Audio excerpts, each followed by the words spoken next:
apa yang harus kamu lakukan di tanggal 9 dan juga tanggal 10. Teman-teman saya sekalian, tanggal 9 jatuhnya hari Kamis. Kamu disunahkan hari tersebut buat puasa. Puasa aja udah. Nggak ada amalan-amalan berfadilah yang lain, karena memang hari Tasyua itu bukan hari yang dimuliakan dengan sendirinya. Ia hanya jadi kayak semacam pembukaan buat hari mulia yang sebenarnya yang adalah hari Asyura. Jadi hari Tasyua kamu hanya perlu untuk berpuasa. Gimana dengan orang yang masih punya hutang puasa? Saudara sekalian, buat kamu yang masih pada punya hutang puasa, atau buat kita yang masih pada punya hutang puasa Ramadan tahun lalu, kalau datang hari-hari yang puasa sunnah nih, kita tuh nggak boleh puasa sunnah tapi masih punya hutang puasa wajib. Jadi repot kan? Nah, terus gimana dong? Kita kan juga pengen nih dapat pahalanya puasa sunnah. Kalau kita duluin puasa sunnah, nggak boleh, nggak sah, karena kita masih punya hutang puasa wajib. Sementara kalau mau bayarin dulu hutang puasa wajibnya, belum memungkinkan juga misalnya. Nah, ini Imam Nawawi dalam kitabnya, Imam Nawawi dalam salah satu kitabnya menceritakan dan disampaikan, berpendapat dan disampaikan pendapat Imam Nawawi ini dalam kitab I'anatut Talibin ala Syarhi Fathul Mu'in di bab tentang puasa. Beliau mengatakan, Imam Nawawi, bahwa kalau ada seseorang memiliki hutang puasa wajib dan dia sengaja menjatuhkannya atau melaksanakannya pada hari-hari di mana disunahkan pada hari tersebut untuk berpuasa, seperti misalnya dia sengaja menjatuhkan hutang puasa wajibnya, entah itu puasa wajib Ramadan, puasa wajib disebabkan karena haji, kan ada tuh haji yang jadi berhutang puasa thalathatin fil haji wa sabatin idza rajatum, 3 hari puasa di haji, di sininya melaksanakan 7 hari puasa. Nah, itu kalau seperti itu gitu. Atau hutang puasa nadar misalnya gitu ya, dia nadar puasa kan wajib dibayar tuh. Nah, kalau seperti itu masalahnya, maka dia menjatuhkannya pada hari Senin atau Kemis misalnya, yang memang disunahkan puasa dong pada hari Senin dan Kemis. Kata Imam Nawawi, dia mendapatkan pahala keduanya. Maksudnya hutang puasanya terbayarkan dan dia pun mendapatkan fadilah atau mendapatkan pahala puasa sunnah jika dia meniatkan keduanya. Jadi kalau dia niatnya berarti niat puasa wajib dan juga niat puasa sunnah, maka dia dapat tuh dua-duanya, kata beliau. Termasuk juga sholat. Kalau sholat, cuman masalahnya kalau sholat tuh mesti yang dua-duanya sunnah. Yang satu sunnahnya muakkad, sunnah karena memang sunnah secara menyendiri gitu ya, sunnah mustaqilah istilahnya. Yang satu lagi sholat sunnah yang karena mustaqilah, yang tidak menyendiri, itu bisa digabungin. Kayak misalnya pagi hari kamu sholat duha. Sholat duha tuh sholat yang menyendiri. Kalau kamu niatkan sekaligus sholat sunnah taubat, atau kamu mau bepergian sekaligus kamu niatkan sholat sunnah safar. Nah, itu 2 rakaat tuh bisa tuh niatnya sekalian. Usolli sunnatud duha wa sunnatis safar wa sunnatit taubah rakaataini lillahi ta'ala. Yang penting dua-duanya sama-sama sunnah. Tapi kalau yang 2 rakaat itu wajib sholat fardu subuh yang kesiangan, usolli fardu subhi wa sunnati duha wa sunnati taubah wa sunnati safar rakaataini lillahi ta'ala. Yang ngaco itu. Sehingga sekalian saya muliakan, kembali kepada puasa kayak gitu tuh. Jadi niatnya gimana? Nih kan? Nah, kalau puasa nih bisa wajib sama sunnah. Kalau sholat dua-duanya Sunnah tuh bisa. Yang satu mustaqilah, yang satu ghair mustaqilah. Nah, yang puasa nih nanti niatnya gini nih. Hari Kamis ya. Nawaitu sauma ghadin an qada'i fardhi syahri Ramadan wa an sunnati yaumil khamis wa tasu'a lillahi ta'ala.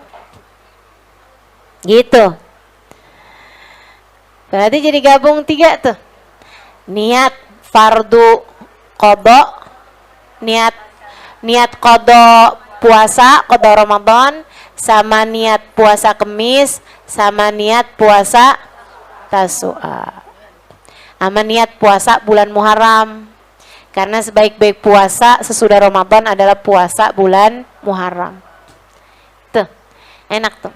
Ustazah kalau kagak hafal bahasa Arabnya gimana? Ada bahasa Indonesia aja. Ya.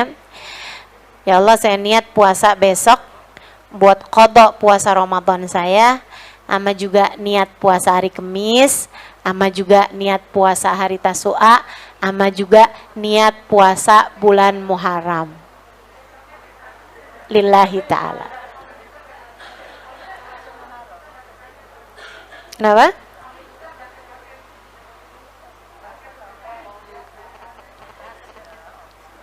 Ya bahasa apa aja pokoknya yang kamu ngerti, Allah Maha mengetahui. Kemudian yang besoknya, nah baru nih, namanya hari Asyura, hari mulia. Hari Allah memberikan banyak karunia kepada para nabi-nabinya. Ini sih kalau saya liatin sih ya, konsep hari kasih sayang tuh sebenarnya hari Asyura. Hari kasih sayang tuh hari Asyura. Hari Allah banyak memberikan hadiah-hadiah kepada para nabi-nabinya Allah Subhanahu wa taala pada hari tersebut gitu. Allah hari menyelamatkan Nabi Yunus, hari Allah menyelamatkan Nabi Nuh, hari Allah menyelamatkan Nabi Ayub, hari Allah menyelamatkan Nabi Dawud, hari Allah menyelamatkan Nabi Musa. Hari penting-penting banyak Allah Subhanahu wa taala karuniakan kepada para nabi-nabinya tepat pada tanggal 10 Muharram atau hari Asyura. Maka hari penting nih besok nih Asyura nih ya. Jatuhnya tanggal 28 Juli. Atau tentu saja tanggal Asyura itu dari kata asyara artinya adalah 10. Jatuhnya tanggal 10 Muharram, hari Jumat. Oh. Jadi double-double tuh kemuliaannya tuh. Hari Asyura aja udah mulia banget, ditambah lagi jatuhnya Asyura pada hari Jumat yang merupakan Sayyidul Ayyam dan merupakan hari di mana amal soleh berlipat ganda 10 kali lipat. Jadi besok nih Asyuranya setara dengan 10 Asyura. 10 kali Asyura maksud saya. Double-double 10 kali kita dapat tanggal 10 Muharram. Alhamdulillah. Ngapain aja tuh? Ada amalan-amalannya itu terbagi 3. Ada amalan yang jatuh perintahnya itu perintah sunnah yang muakkadah. Jangan sampai kamu tinggalkan. Karena kalau ditinggalkan rugi banget dah pokoknya. Ada hadisnya dan sahih hadisnya. Nabi Muhammad pun senantiasa melaksanakannya. Ada amalan yang begitu. Ada juga amalan yang kedua, amalan yang sunnah tapi ghair muakkad. Sunnah tapi enggak dikuatkan, enggak kuat gitu sunnahnya. Ya sebaiknya juga kita kerjakan. Karena memang perkara sunnah ya kan. Meskipun hadisnya itu ada, tapi hadisnya hadis yang dhaif. Nah hadis yang dhaif ini boleh kok diamalkan untuk fadhailul a'mal, untuk amal-amal yang berfadilah. Gitu ya. Ada jenis amalnya nih nanti akan saya sampaikan. Itu jenis amal yang kedua ini.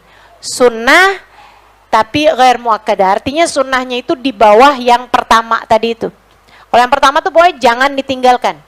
Kalau yang kedua ini sebaiknya dilaksanakan. Ya, sebaiknya juga jangan ditinggalkan juga.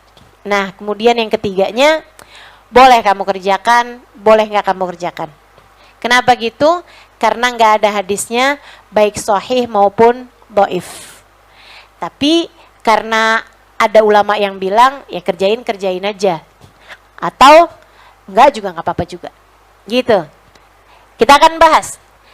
Amalan jenis pertama yang jangan sampai kamu tinggalkan pada hari Asyura itu hanya ada 2 jenis amal. Masahhafi, sesuatu yang sahih hadisnya tentang hari Asyura itu ada 2 amalan.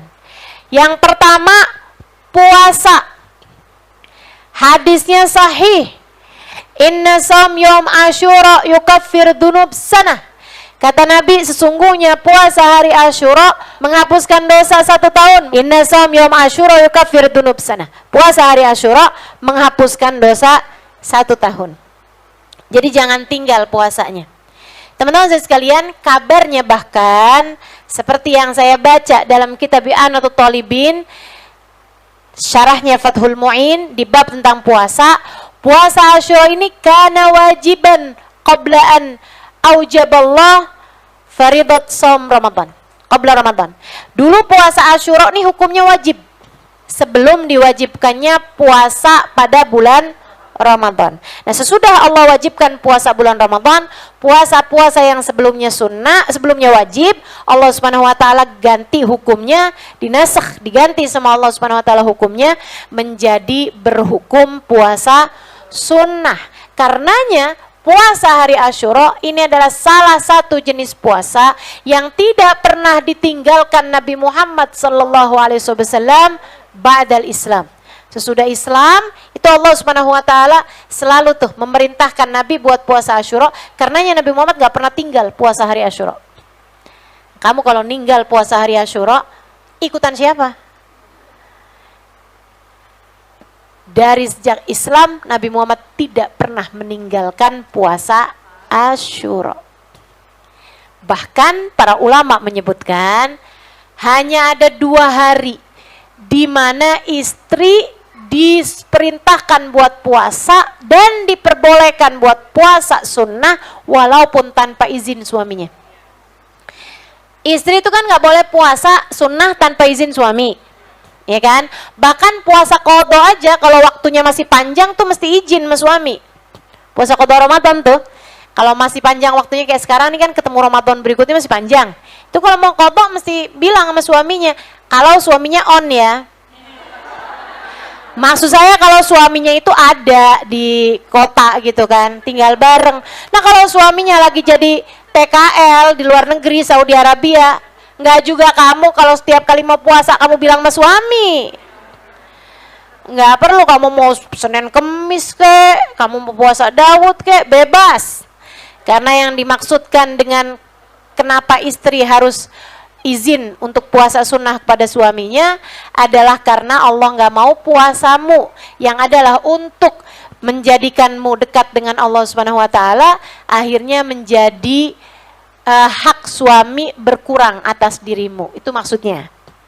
Nah, teman-teman sekalian, puasa yang diperbolehkan istri untuk puasa bahkan tanpa izin suaminya ada 2 hari aja.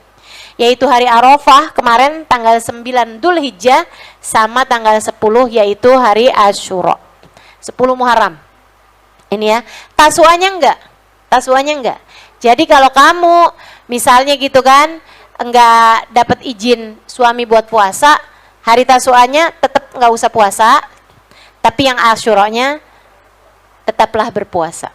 Kenapa gitu? Ya karena suaminya juga sebaiknya puasa. Begitu ceritanya ya. Teman-teman saya sekalian, puasanya itu jangan sampai kamu tinggalkan.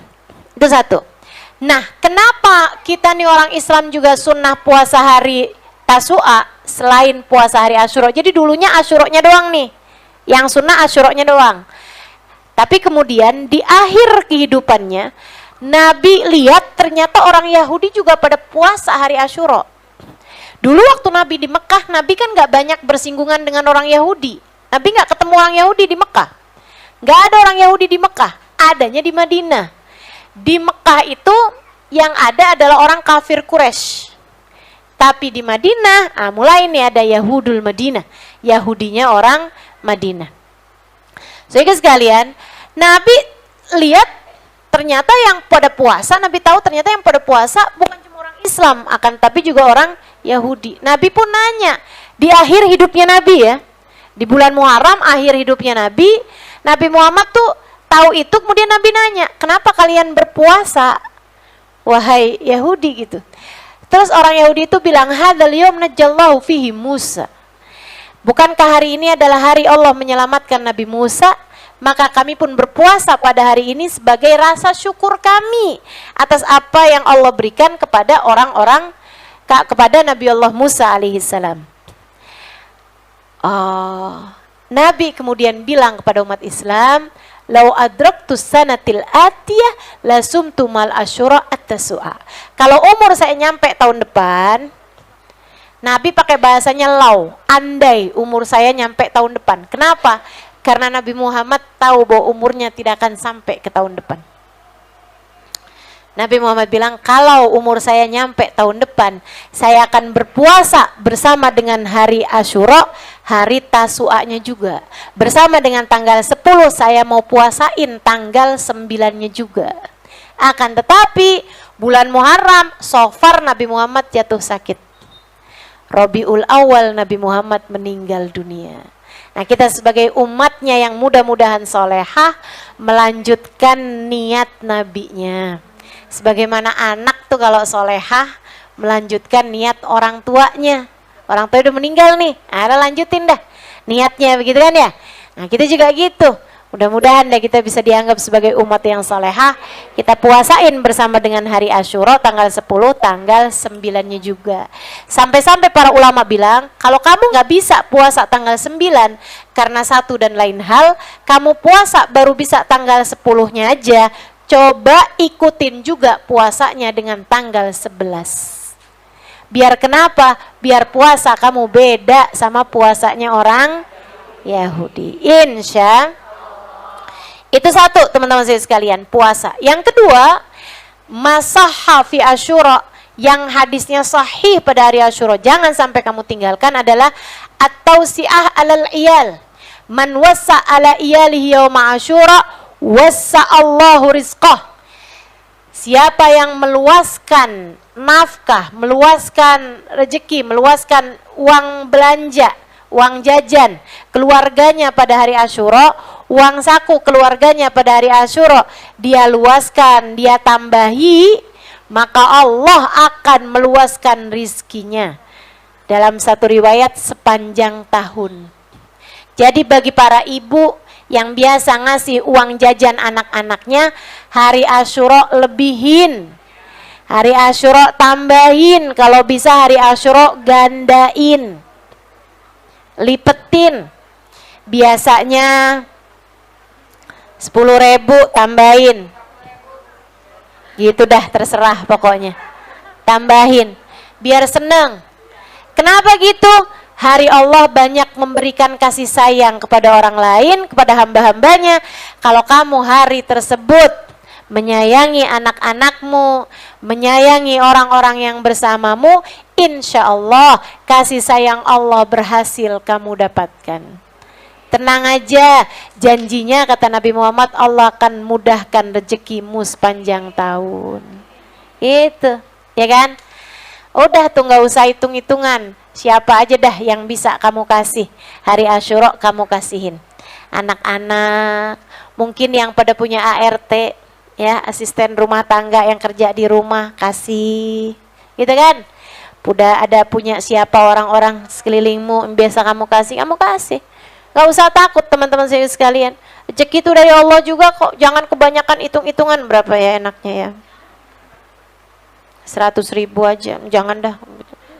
50 aja, jangan dah. 20.000 aja. Ujung-ujungnya 5.000. Sehingga sekalian saya muliakan, yuk bismillah, bismillah. Dipersiapkan ya, hari Asyura. Dan buat para istri boleh sampaikan kepada suaminya. Boleh. Saya kasih izin buat sampaikan kepada suaminya. Tuh enaknya punya ustazah gitu tuh.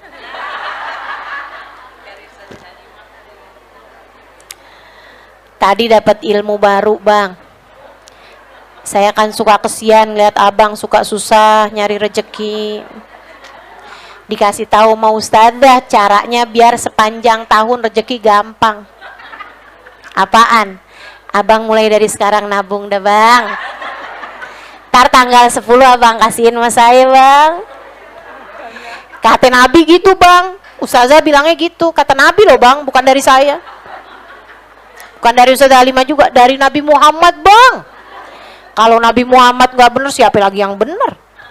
Udah Nabi Muhammad dah yang paling bener bang, percaya dah bang, Nabi percaya bang. Man wasa ala iyalihi yawma asyura wasallahu rizqo. Dua hal ini yang hadisnya sahih. Kemudian saya akan sampaikan amalan-amalan yang ada hadisnya walaupun dhaif. Ya, hari Asyura sebaiknya juga jangan kamu lewatkan. Apa tuh? Menyantuni anak yatim, mengusap kepala anak yatim. Siapa yang mengusap kepala anak yatim pada hari Asyura, Allah akan berikan padanya pahala sebanyak helai rambut yang dia usap. Allah akan berikan padanya kebaikan sebanyak helai rambut yang dia usap.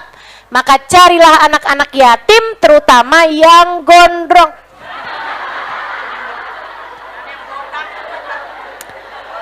Lah ya kan hadisnya gitu. Sebanyak helai rambut. Nah kalau botak tuh agak repot ya. Bismillah dah. Serius Ustazah? Ya enggak juga. Pas dilihat botak sana. Enggak jadi mau diusap kepalanya. Teman-teman sekalian, nih ya, anak yatim tuh batasannya sampai berapa? Dengerin saya, ini pertanyaan banyak banget dah.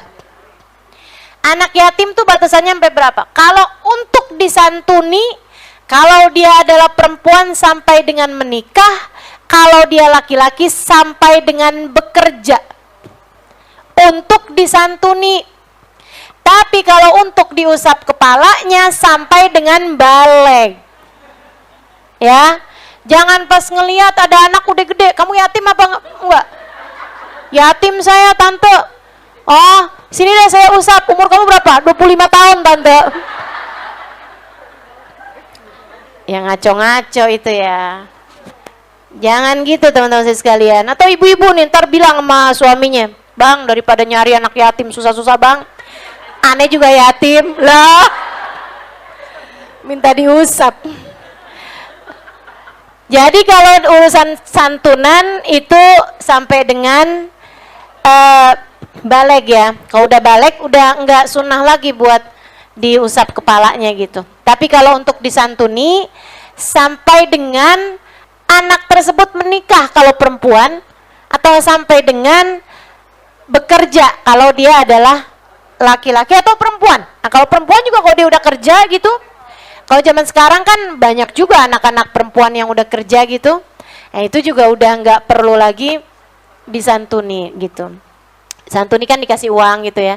Dan untuk santunan ini teman-teman, khusus untuk anak yatim yang miskin. Khusus untuk anak yatim yang miskin. Kalau untuk disantuni yang membutuhkan gitu, kalau dia dapat warisan banyak, bahkan dia lebih kaya daripada kamu, ntar kamu santunin kasih uang 100.000 gitu kan, dia uang jajannya aja 200.000 tiap hari. Nggak perlu gitu. Jadi yang perlu disantuni adalah anak yatim yang membutuhkan. Tapi kalau untuk diusap kepalanya, walaupun dia adalah seorang anak yatim yang mampu, tetap sunnah tuh. Tetap sunnah hari itu untuk diusap kepalanya. Gitu ya. Kasih aja hadiah kalau kamu nggak mau santunin gitu kan. Nah, kalau dibeliin makanan, beliin coklat, beliin apa kan, walaupun dia orang mampu juga ya nggak apa-apa gitu. Begitu ya teman-teman sekalian, jelas ini ya, anak yatim. Baik, nah saya sarankan kalau teman-teman bikin acara santunan anak yatim pada hari Asyura, jangan hanya khusus untuk anak yatim. Khawatir menimbulkan kecemburuan di tengah masyarakat kita, khawatir anak-anak yang miskin-miskin, yang lebih miskin bahkan dari anak-anak yatim, tapi orang tuanya masih ada, Bapaknya ada tapi udah sakit-sakitan. Bapaknya ada tapi ninggalin dia entah kemana. Bapaknya ada tapi nggak bertanggung jawab. Kan banyak tuh yang kayak gitu. Banyak ya. Khawatirnya nanti malah anak-anak itu berharap andai bapaknya meninggal. Betul nggak? Jangan sampai itu terjadi di tengah masyarakat kita gitu. Ih, enak ya kamu yatim. Ntar gitu tuh, yang miskin-miskin. Gitu kan, enak ya kamu yatim, banyak dapat santunan nih hari, saya nggak dapet nih. Habisnya kan bapak saya masih ada. Jadi nyeselin keberadaan ayahnya gitu. Nah jangan, teman-teman sekalian, buat santunan untuk yatim dan duafa.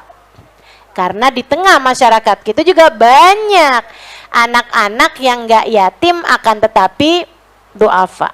Mereka miskin dan sangat memerlukan. Jelas ya? Dan kalau kamu ngumpulin harta, ngumpulin duit buat anak-anak yatim dan duafa, hati-hati, hati-hati, hati-hati. Jangan dipakai buat acara duitnya. Jangan dipakai buat ngasih ustazahnya yang isi acaranya. Hati-hati, hati-hati. Kalau bahasanya santunan yatim dan duafa, maka itu menjadi hak mereka yang yatim dan duafa, tidak diperkenankan dipakai untuk urusan yang lain. Apalagi kalau dipakai buat iuran panitia, buat makan-makannya panitia. Hati-hati, jangan sampai kamu pikir kamu sudah beribadah, ternyata kamu sebenarnya sedang makan harta anak yatim. A'udzubillahi minasyaitonirrajim. Alladzina ya'kuluna amwalal yatama dzulman innama ya'kuluna fi butunihim nara wa sayaslawna sa'ira. Sesungguhnya orang-orang yang makan harta anak yatim secara zalim, dia sama saja kayak memakan api di dalam perutnya. Dan kelak dia akan masuk ke dalam api neraka yang berkobar-kobar. Na'udzubillah min dzalik. Hati-hati. Hati-hati teman-teman saya sekalian. Nah, terus gimana dong Ustazah? Kita kan mau bikin acara santunan anak yatim dan duafa, kan pakai ada acaranya gitu kan. Ya kamu minta sumbangannya sama orang-orang. Kalau memang kamu merasa seperti itu, yang jelas aja kita mau bikin acara nih buat anak yatim dan duafa, acaranya santunan.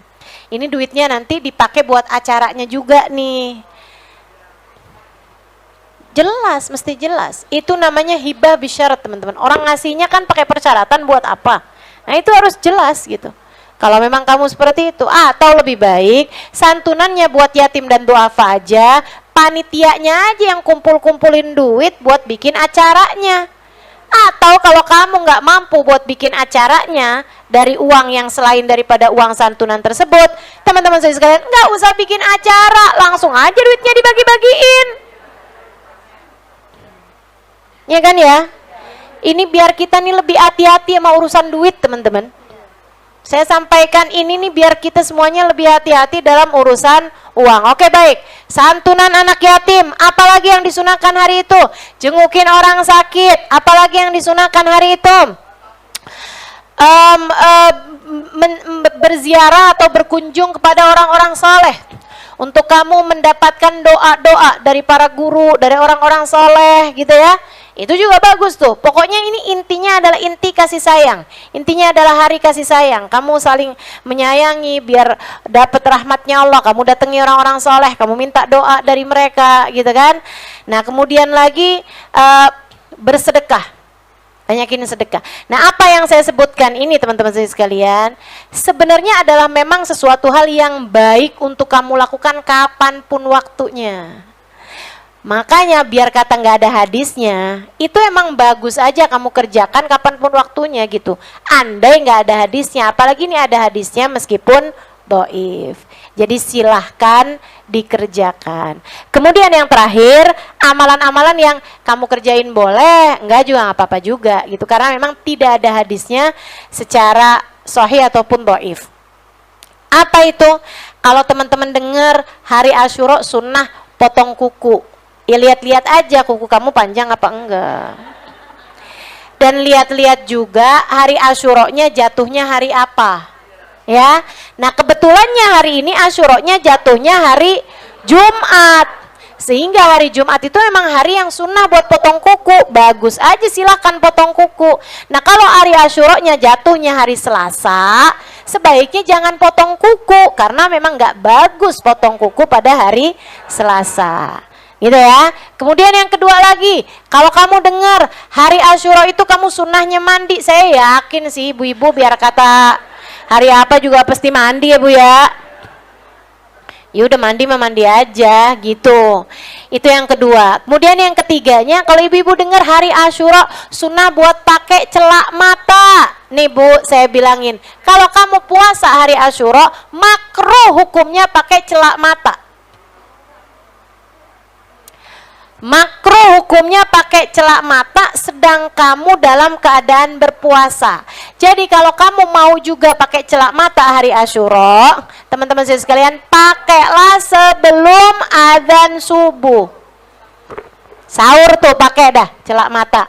Bismillah, insya Allah. Apalagi kalau kamu pakai celak matanya celak mata ismit, itu sunnah. Nabi Muhammad pakai celak mata kok gitu. Dan Nabi Muhammad pakai celak matanya celak mata namanya ismit. Warnanya agak kemerahan kayak merah bata gitu ya. Itu yang biasa dipakai baginda kita Nabi besar Muhammad sallallahu alaihi wasallam. Jadi kalau kamu mau pakai sekali lagi sebelum subuh atau di waktu malam, gitu ya. Baik, itu adalah hal-hal yang insya Allah akan kita kerjakan. Oh ya, tambahan lagi, ada yang masuk dalam yang ada hadisnya meskipun nggak sahih ya, meskipun hadisnya dhaif, itu adalah membaca ayat kursi 360 kali, diawali dengan membaca Bismillahirrahmanirrahim setiap awalnya. Untuk setiap ayat kursinya juga membaca Al-Ikhlas, surat Qul Huwallahu Ahad kalau bisa sampai dengan 1000 kali. Nah, itu pada hari Asyura itu juga merupakan suatu hal yang baik untuk dilakukan. Oh ya, ada lagi juga zikiran hasbunallahu wa ni'mal wakil wa ni'man nasir sebanyak 70 kali, diiringi juga dengan doanya. Ada tuh doa Asyura yang nanti akan saya taruhkan juga deh di feed Instagram saya biar teman-teman pada bisa ngikutin dari situ.